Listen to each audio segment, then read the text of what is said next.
মামুনুল আমার নামে কি কমপ্লেন করেছে এটা মিথ্যার বাইরে সত্য কিছু খুঁজে পাওয়ার মতো আমি মনে করি না কিছু আছে। কারণ মামুনুল অনেকগুলো মানে একদম শুরু থেকে অনেক আচরণবিধি লঙ্ঘন করেছে, সেগুলো আমি উত্থাপন করেছি এবং মামুনুলের টিমকে আমি জানিয়েছি। শুধু আপনাদের সামনে যে বলেছি তা না, কিন্তু আপনাদের সামনে বলার আগে আমি মামুনের টিমকে জানিয়েছি যে যদি ভুলবশত হয়ে থাকে তাহলে তারা ঠিক করবে। তারা ঠিক করে নাই এবং আমি বুঝতে পারছি ভাই, মামুনুল তো কখনো রাজনীতি করেনি। মামুনুল মাদ্রাসার শিক্ষক, তাও সেটা করে লালবাগে আর বাগেরহাটে। সো মোহাম্মদপুরে সে রাতটা যাপন করে।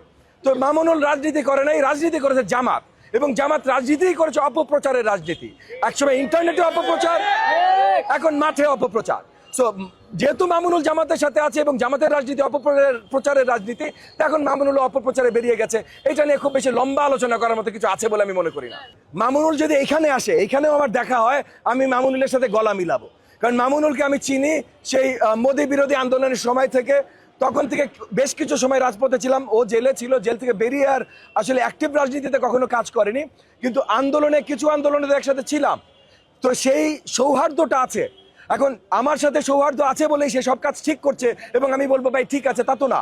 সে যে ভুল করবে সেই ভুলটা আমি তুলে ধরবো, এবং যে জনগণের বিরুদ্ধে কথা বলবে, যেমন মামুনুল পরিষ্কার করে বলেছে যে সেই জনগণকে ভোট দিতে দিবে না, আগামীতে সে যদি নির্বাচিত হয় ভোট দিতে দিবে না। তো আমি তাকে, সে আমার সাথে তার একটা ভালো পরিচয় পেলে তাকে গলা মিলাবো, কিন্তু সে যখন বলবে ভোট দিতে দিবে না, রাজপথে আমি তাকে থামানোর চেষ্টা করবো না ভাই, এটা আমার দায়িত্ব। সো রাজপথে রাজনীতিতে আমরা কি করছি আর সামনাসামনি দেখা হলে আমাদের আচরণ কি হবে, দুটো এক জিনিস না।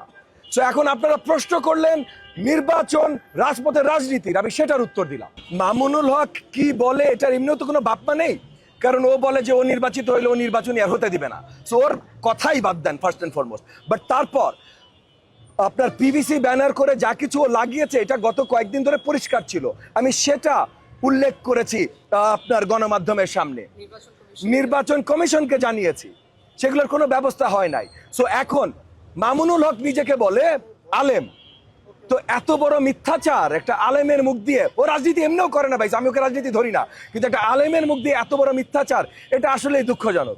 আমি আশা করেছিলাম যে মসজিদের মিম্বারে দাঁড়িয়ে যে কথা বলে, যে আপনার মাদ্রাসায় তরুণদের কোরআন হাদিসে শিক্ষা দেয়, সে মুখ খুললেই শুধু মিথ্যার ফুলঝুরি বের হয়, এটা অত্যন্ত দুঃখজনক। আমি যদি ধানের শীষ মার্কায় ভোট পেয়ে জয়যুক্ত হয়ে আসি, তাহলে কোনো ধরনের রাজনৈতিক পৃষ্ঠপোষকতায় সন্ত্রাস এখানে হবে না।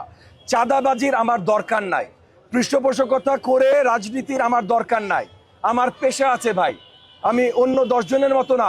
আপনি মামুনুল হককে একটু জিজ্ঞেস করেন তো, মামুনুল হক যতগুলো ব্যানার লাগিয়েছে প্রত্যেকটা রাস্তায়, একটু হিসাব করেন এক একটা ব্যানারের দাম কত, একটু হিসাব করেন। তারপর মামুনুল হককে জিজ্ঞেস করেন যে তার আত্মীয় স্বজন মিলে কতখানি চাঁদা তুলেছে এবং কত তার সম্পত্তি রেখে গেছে যে সে এতগুলো লাগাইলো, একটু জিজ্ঞেস করেন। এই মসজিদের সামনে আমরা দাঁড়ানো, এই মসজিদের সামনে, এই যে মসজিদে যে সে বারবার যে বয়ান দেয়, এই মসজিদের সামনে সে বিশাল ব্যানার লাগিয়ে, বিশাল আপনার কালার কি বলে না, পিভিসি বিলবোর্ড লাগিয়ে লঙ্ঘন করেছে, এবং সবার আগে লঙ্ঘন করেছে ভাই, সেইটা আমি আখ্যায়িত করেছি। তারপর সে যদি আমার নামে কোনো কমপ্লেন করতে চায় করুক ভাই, ইচ্ছা মতো করুক। ওদের কাজই ওয়াজ করা, ওয়াজে যে মিথ্যাচার করা। ও এখন ওয়াজের বদলে আপনাদের ক্যামেরাগুলো পেয়েছে, আপনাদের ক্যামেরার সামনে মিথ্যাচার করে যাচ্ছে, করুক।